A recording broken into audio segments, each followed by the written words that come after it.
Hello and welcome everyone to another exclusive interview from the She is Empowered interview series right here on Miss Hennessy TV.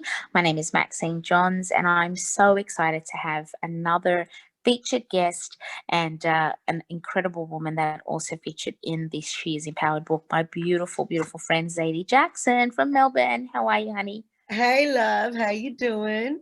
Good, good, good. Thank you for joining me Thank a you for very having late me. evening, but we're You busy know, women. We multitask. I will drop everything, my darling. I really appreciate you. Thank you so much. How have you been? Are you good? Everything working? I Doing know well. you're busy Doing well. juggling. Yeah, I mean, we all do, right? We all juggle, and you know my saying, your heart's not as hard as mine, my heart's not as hard as yours, but we Absolutely. just do what we can, you know. But yeah, just Absolutely.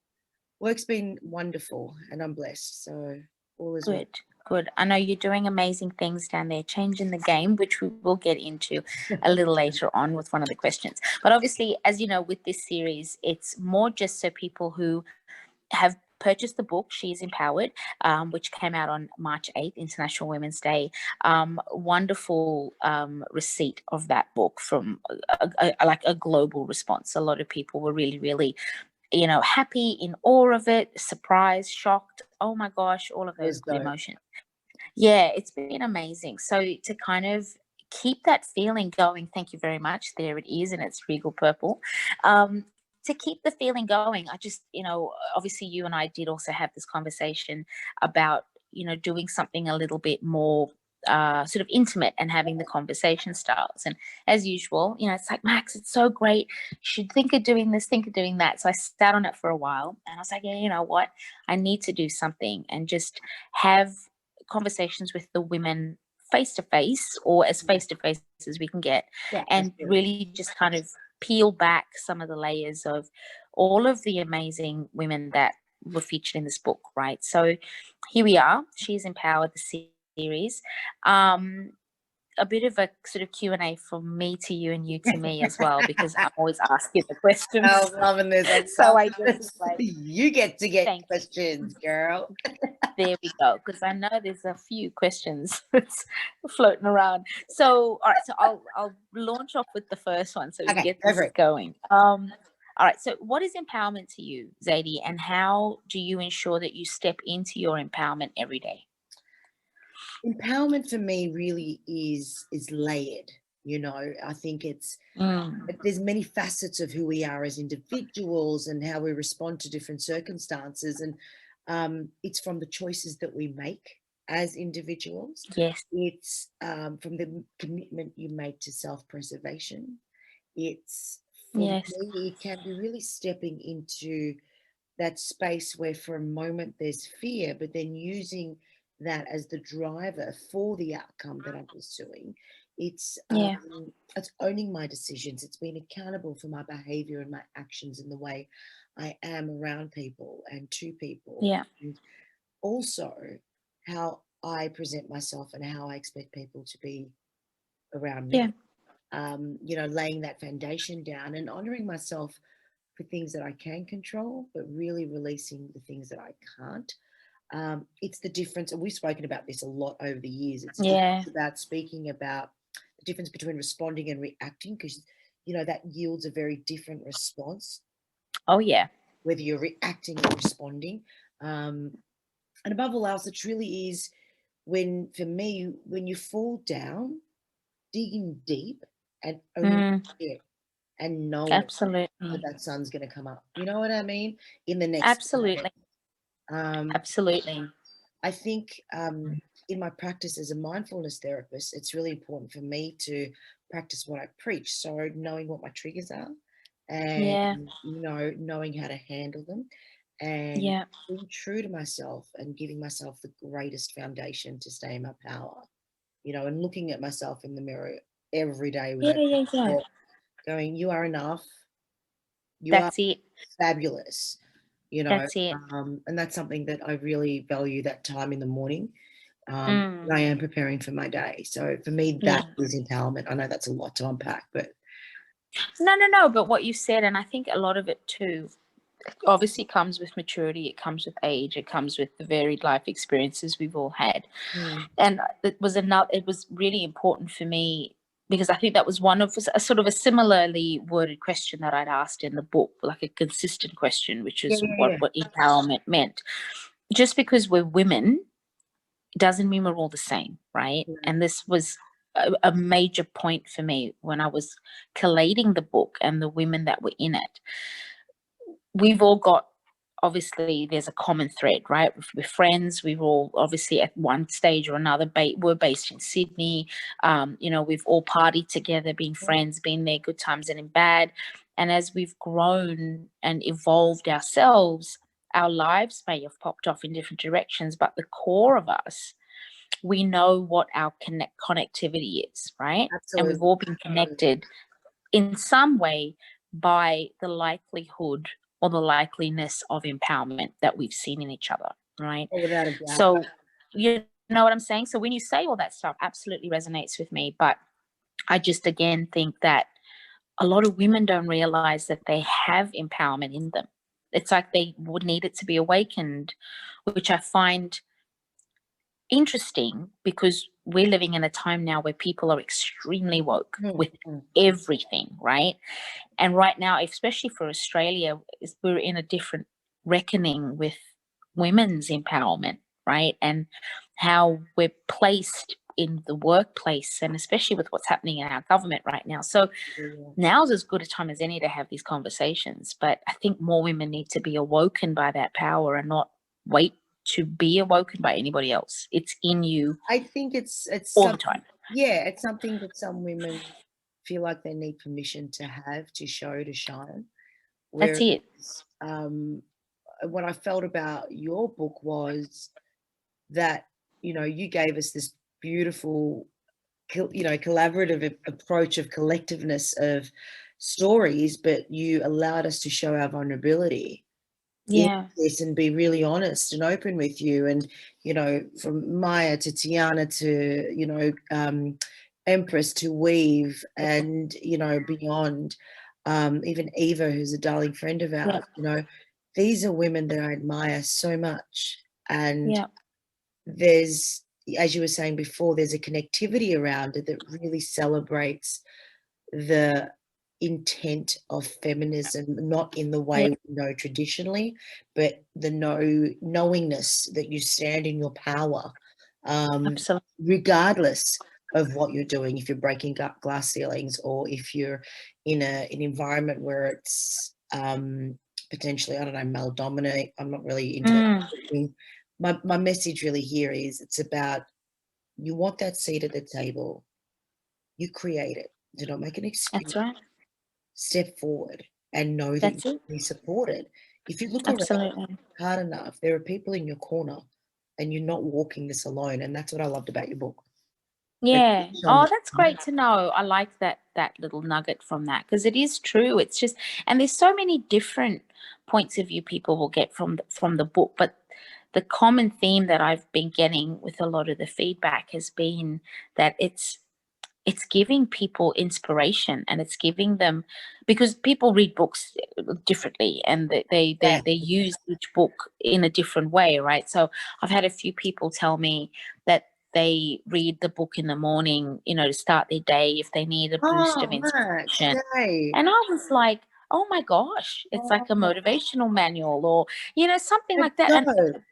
it's great just to hear the different feedbacks, but I think just that common thread of what empowerment means to women, I that my takeaway from that is that I hope it's a constant conversation with mothers and their daughters and friends and Absolutely. sisters, and because it's we're always in our empowerment, not just now because of what's going on. It should be an everyday thing, right? Absolutely. I look at Heidi the way, my sister, and you know her very well, Mm, how she raises, alongside my brother-in-law, yeah, she raises Tegan, Katia, and Tane to have voices and to use it with yeah, purpose, but always with respect. And that's it. I feel like, I mean, these kids motivate me. I listen to my Yeah, 9-year-old nephew And I sit there and I celebrate in his wonderment. I look at my 2-year-old niece killing it as an RN in hospitals, and Tegan at 24 already pivoting her career. But they feel like, you know, I look at them and I go, they don't need permission. They just do. No, They're just doing it. You know, that I am. That's They stay right. in that power. And, you know, kudos to my sister and my brother-in-law for doing that. And I know, you know, and I look at Tiana, the way she's raising her kids, the way you raise your boys, the way Eva is with, you know, her beautiful nieces and nephew. That common thread is what absolutely really joins us in the fabric of sisterhood. Absolutely. Which I think is quite a beautiful thing to share. Absolutely. Absolutely. I love that. I love that. Now, the next question I have for you, who are your greatest inspirations and motivations or motivators in this life of purpose? First and foremost, my parents. Yeah. Without a doubt, they have given me the most remarkable example of love, respect, acceptance, tolerance. And they've truly inspired me on how to live a life of fulfillment, a life of faith and purpose. And I thank God every day for them. You know, so grateful. I mentioned before my sister, and you know, her families. It's my friends like you that, you know, we've gone through some dark times together. Absolutely. Push your boundaries. Tiana pushes her boundaries. You know what I'm saying? And we rise up and we adjust each other's crowns. And if it's an everyday thing, that's what we do. So the person that really puts themselves out there is who inspires me too, because I observe their acumen to want to succeed, and that drives me.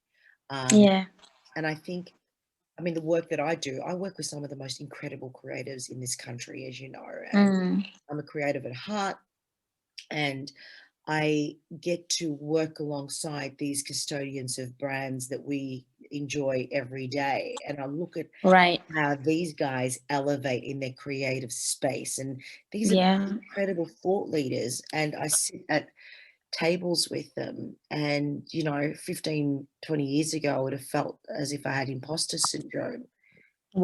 You know what I'm trying to say? But now I hear you. As a creative, you know, we steal with our eyes and we share with our love, you know, all that kind of stuff. And for me, it's really the key for me is to from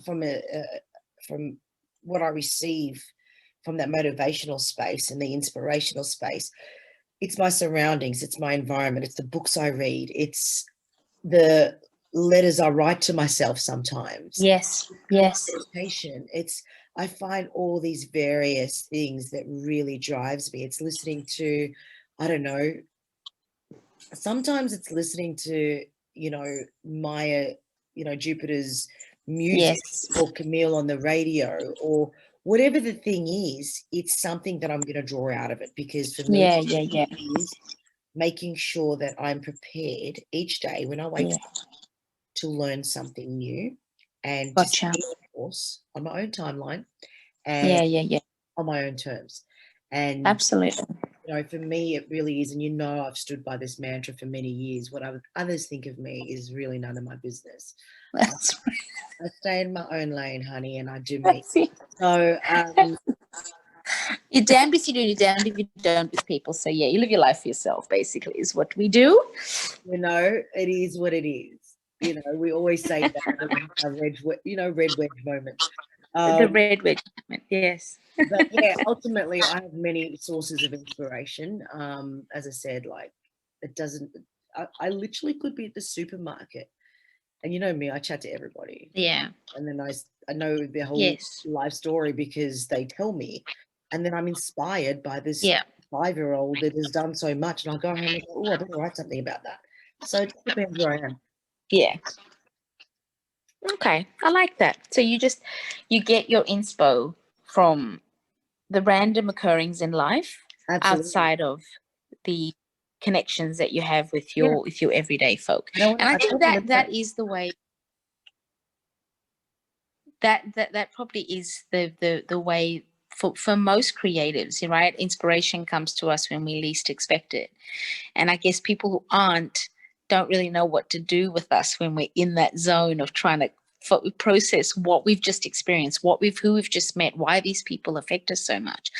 I've given up explaining it. We're curious. Right? I don't explain it anymore. I just do. You just accept it and just let me do what I have to do, right? Because you'll like it in the end. Trust me. Start an imprint.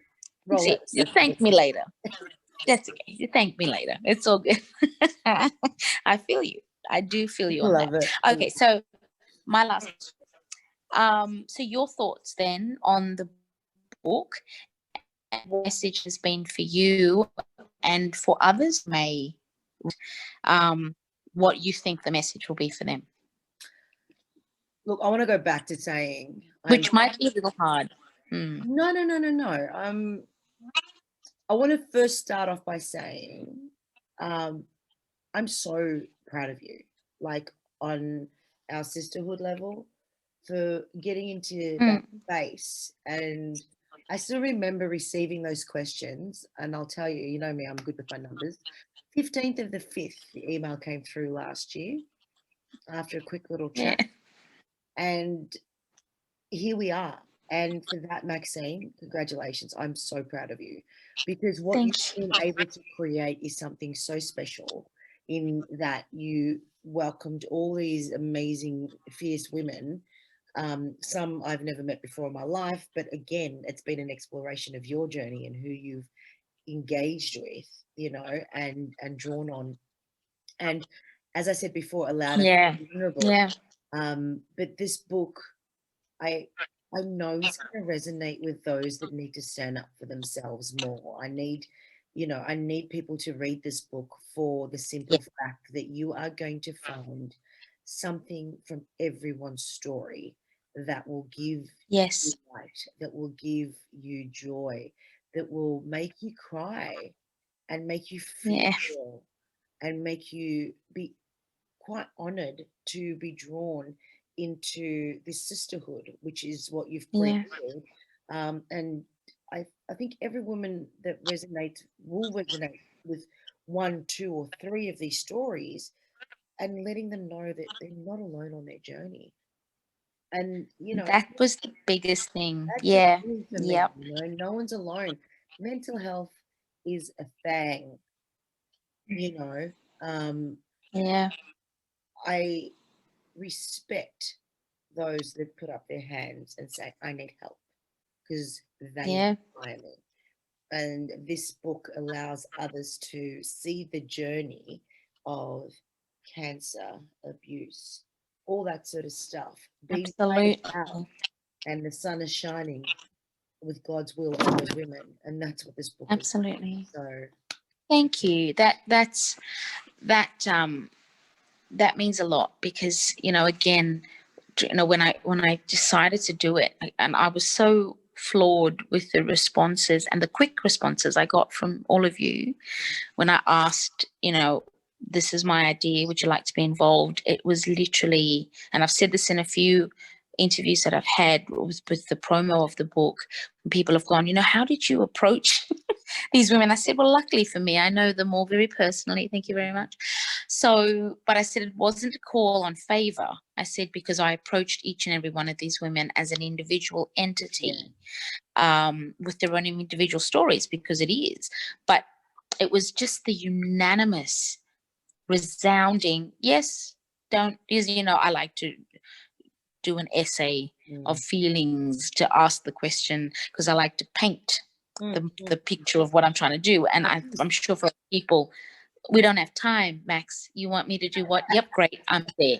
And that's how it felt with how quick everybody came back to me. So I think the resounding thing for me has been just knowing that you all trusted me with your stories is probably the greatest gift I've gotten out of this experience. Outside of the physical book and looking at the beauty of it, it's been knowing that most of the women in this book don't even live here anymore. I don't see them on a day-to-day basis. We're just connected through social media and memories.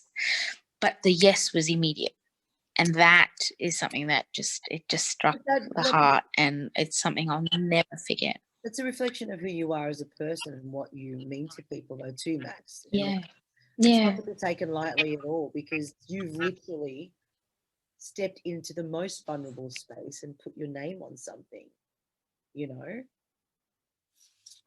So for you, I want to know what lessons within yourself, like what was the learned experiences in compiling this project and pulling it all together? You're a mum, you're a wife, you're a daughter, you're a sister, you're an aunt. Yes, it was COVID on top of all that. Yeah. You know? I think,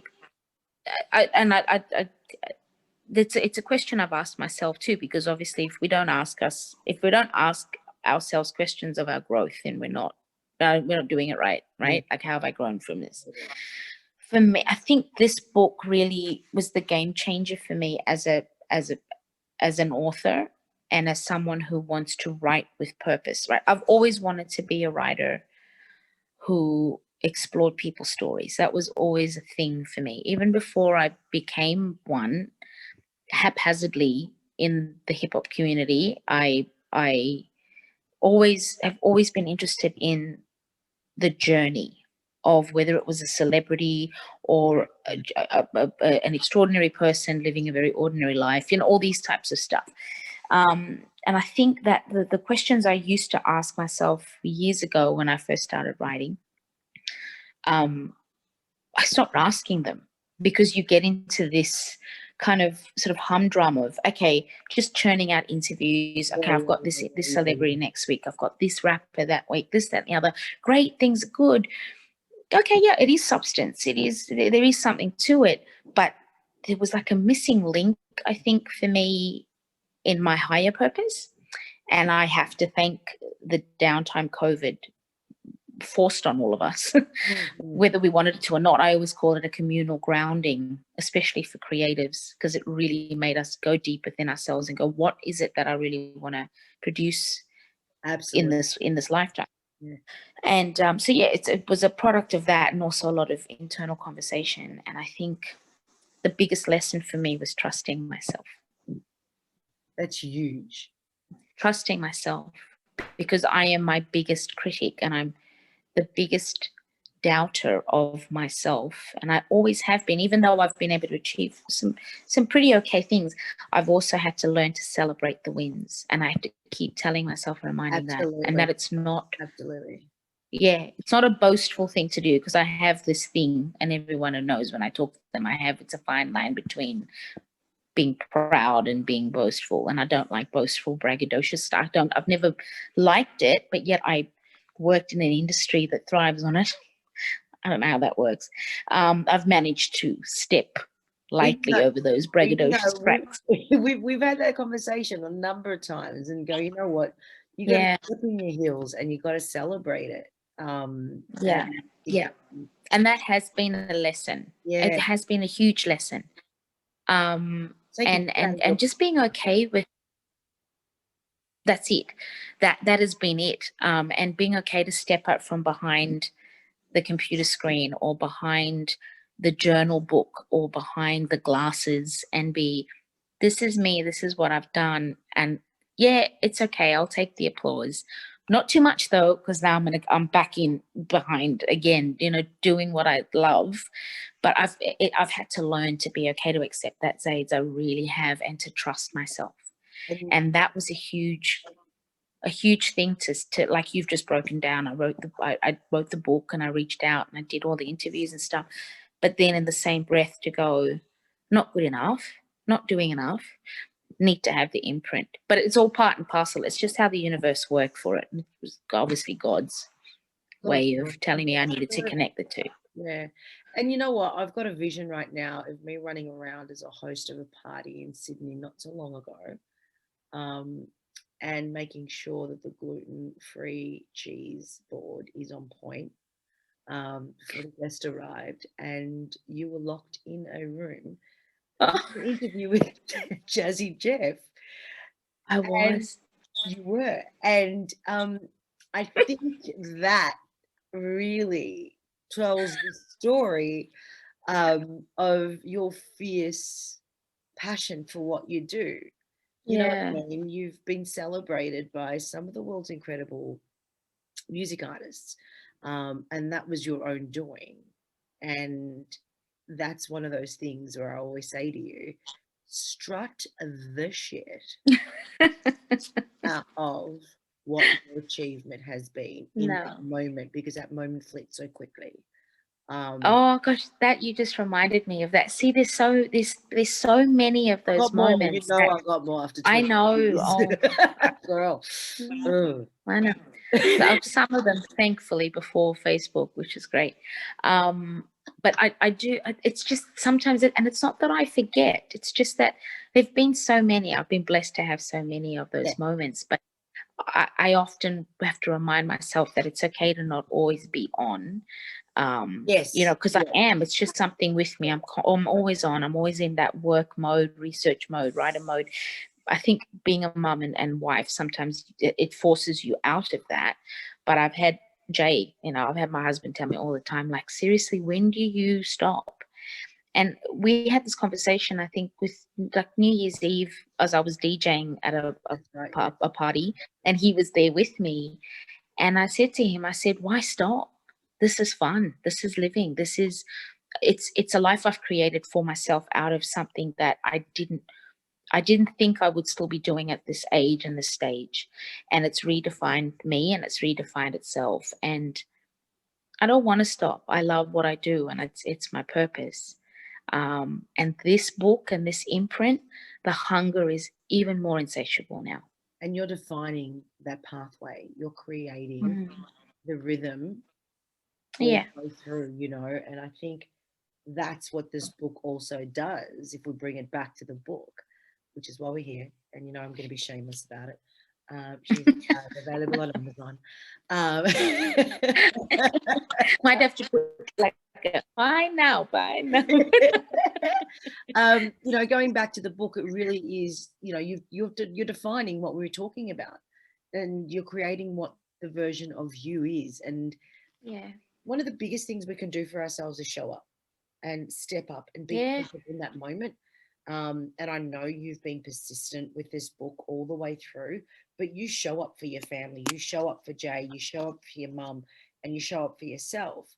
And ultimately, that's one of the greatest lessons. I mean, we all falter, we all have shit days, we all have good days, we'll have fantastic days.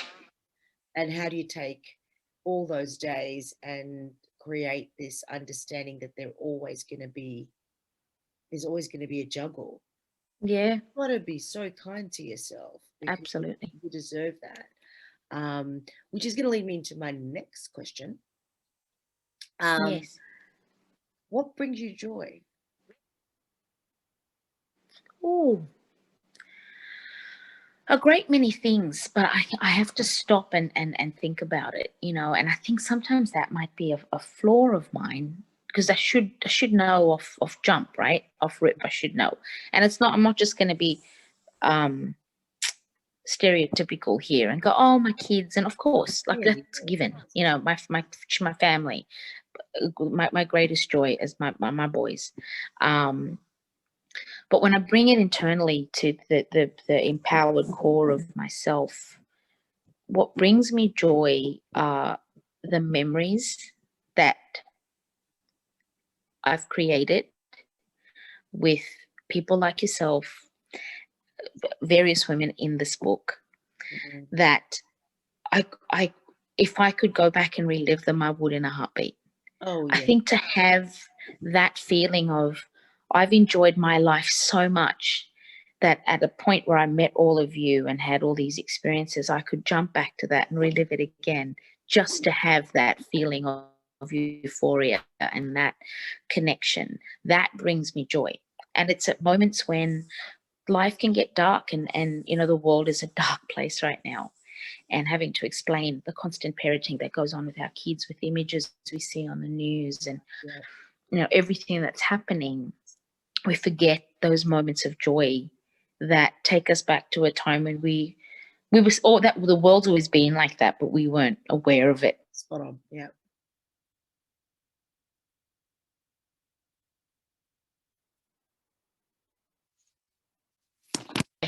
Hear a song and it takes me back to a moment. I go, oh my God, remember? Oh, thank goodness it's not on Facebook. And then I'll giggle. Or when I'm talking to Jay about when we met and our courting and the memories we've had and the lifetimes we've had together. Memories can either bring you pain or joy. And I'm grateful that at this stage of my life I have more joyful ones. I've always said to myself, I never want to live a life of regret. I don't want to have regrets. Yeah. Hard because so we've made some interesting choices in our lives, but I still don't have regrets. Hey, growing pains. Thank you for the lesson. Let's move on. That's it. That's it. I don't label them as regrets. I'm so freaking proud of the life that I've had. I'm so proud of it. And so when I think about it, I revel in it. But then there's that little thing that I do where I'm like, okay, just keep it going. Don't wallow in it too much. Don't hoo-ha, don't celebrate too soon. There's all these. So I have those angels that are kind of constantly having a chat. It's the Libra scales. I got to be balanced. It is what it is. Yeah. But if I have to say that, definitely the memories bring me joy. Memories and a great cup of coffee and a beautiful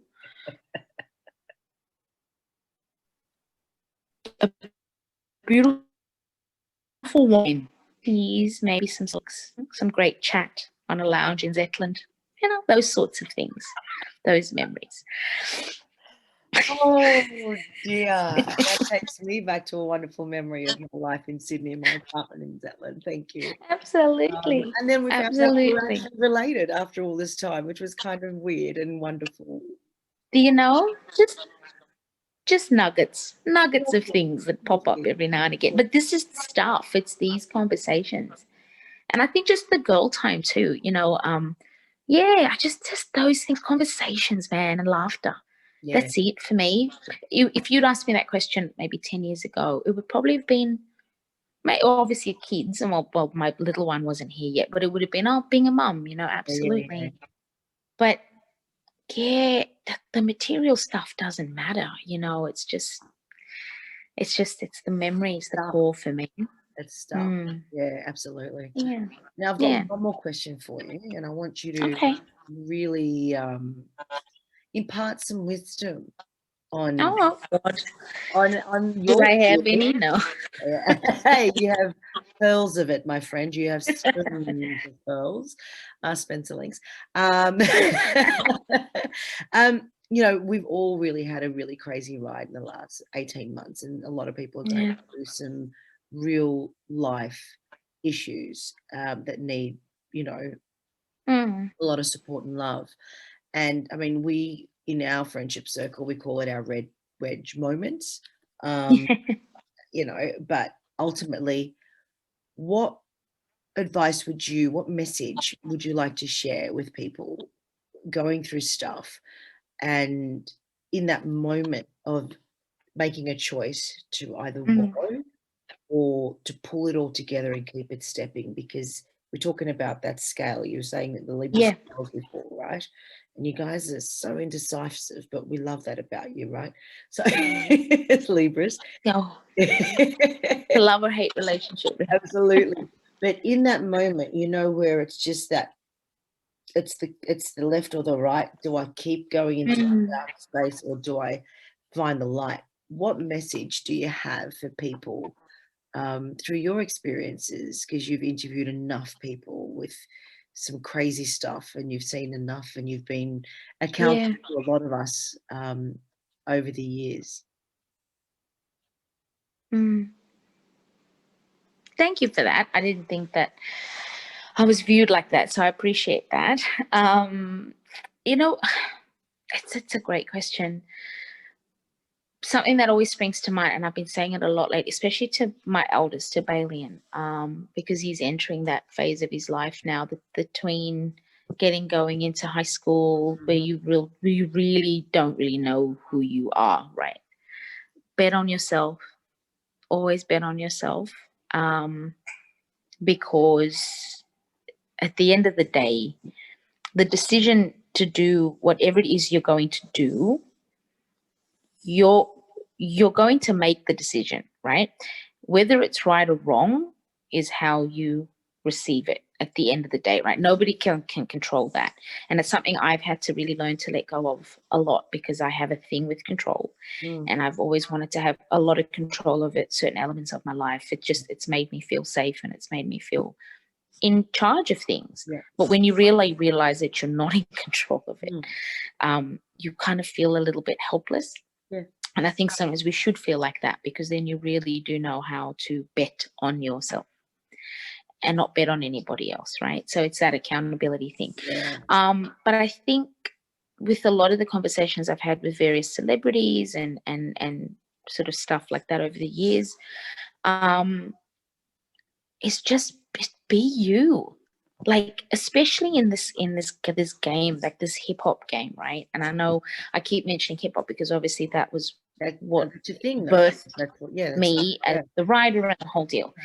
It's a narcissistic, egotistical industry, and to be a woman in it it's no easy feat. But I just feel if you enter with who you are intrinsically, what your purpose is, and what your message will be, nobody can ever take that away from you. Nobody can ever falter you.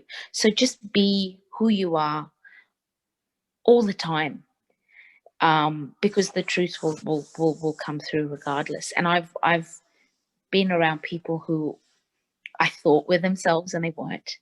And I've berated myself for wasting my time, but it really wasn't a waste of time. It was a lesson learned, right? Right. Yeah. But it's just that like you learn so much about what people show you, and whether you take that away or you don't, that again is up to you. But just bet on yourself, and never ever let anybody tell you that you can't do it. And I've had a lot of people tell me I couldn't do it, I wouldn't be shit, I'm just, in the scene, I'm not anything, this, that, and the other. I've had a lot of that, and a lot of it has sat on me for many years, until I just went, I'm okay. I've done this, that, and this, and I just have to trust myself now, and I have to bet on myself. Great advice. Those are all the questions I have. No, yeah, you did. Yeah, you did. That's all the questions I have for you in your interview. Thank you. Thank you very much. See, but I thought this was fun, though, just to have that sort of both ways, both ways. But thank you for anytime, and thank you for your time. And I know you're busy, and I know, and you always make time for the things that I demand. I mean, sorry, that I ask for you to be a part of. But no, seriously, thank you. You're awesome. And and just so people know, Zaidee's a great many things. Thank you. Love you loads. I will. Thank you, my love. Thank you so much. Thanks, Max. I'll talk to you soon. All right, darling. Bye-bye. Good night.